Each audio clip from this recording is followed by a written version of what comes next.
Good morning. This is Carter Conlon, and welcome again to my morning.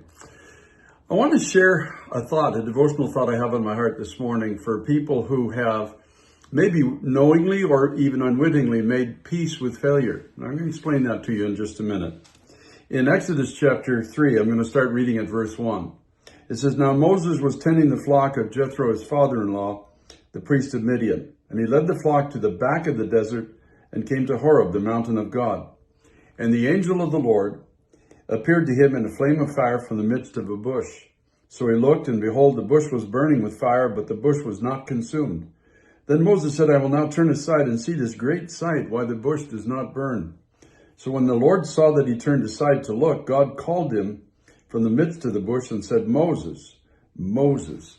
And he said, Here I am. Now, I have a personal theory about Moses. I think at this point in his life, he has more or less made peace with failure. He knew at one point in his life that he was called to bring deliverance to the people of God, but he let his own reasonings get in the way. And at 40 years of age, being called to bring millions out of captivity, all he succeeded to do was bury one Egyptian in the sand. And because of it, of course, he was forced to flee, ended up in the wilderness. And in the wilderness, he crafted a whole new life. It was apart from what the calling of God was on his life. He saw himself as a failure, but he found peace with his failure in the sense that he had a wife in this new place. He fathered two sons. He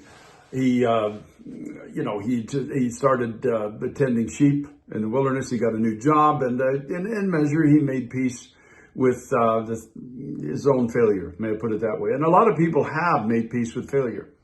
It's because you fail to understand what ministry is really all about. It was not failure at all. What God was doing in the wilderness was trying to work out of him that which got him into trouble in the first place, which was self-will, self-anger, all of the things that were still in him. God was actually producing a man through whom his power could be made known. A man who would not take the glory, a man who would not, in a sense, take over from God, a man who would not let his own ideas get in the way, but a man who just would obey God, and God's power then could be manifested through him, so Moses, in one sense, is not a failure.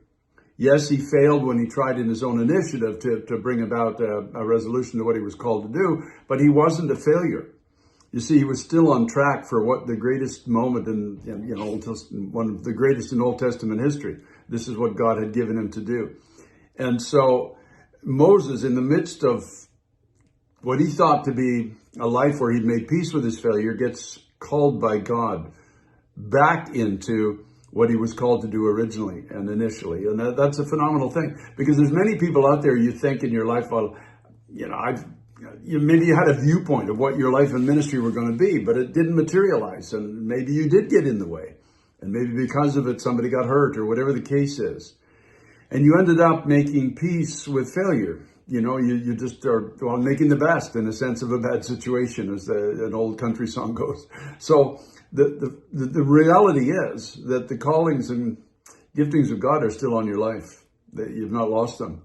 And now that you've had some season, in a sense, to be humbled before God, may I put it that way?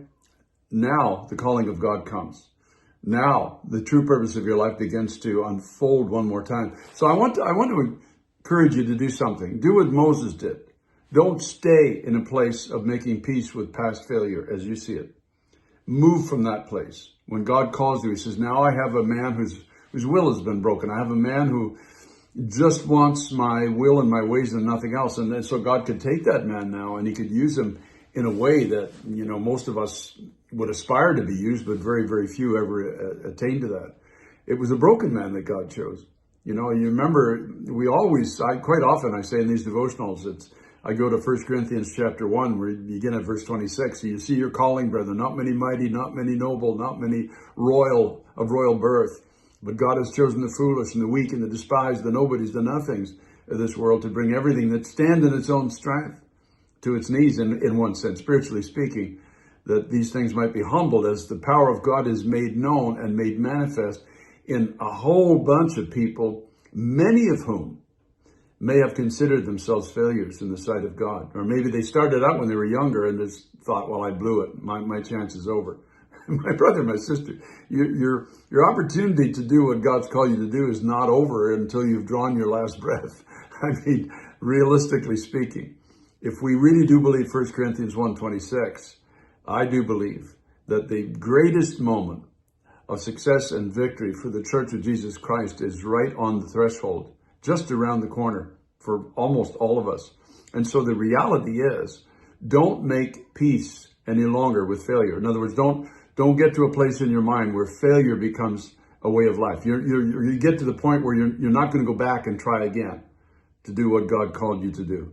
No. It's not by might, it's not by power.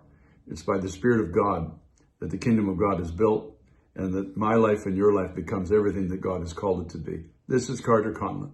We're on the threshold of, in my opinion, perhaps the greatest move of God since the day of Pentecost. Make sure you're part of it.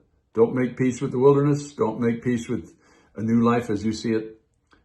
Only make peace with God. When the Lord calls, as he did with Moses, say, "Here am I, Lord." That's what Moses did. God called him and he said, "Here I am."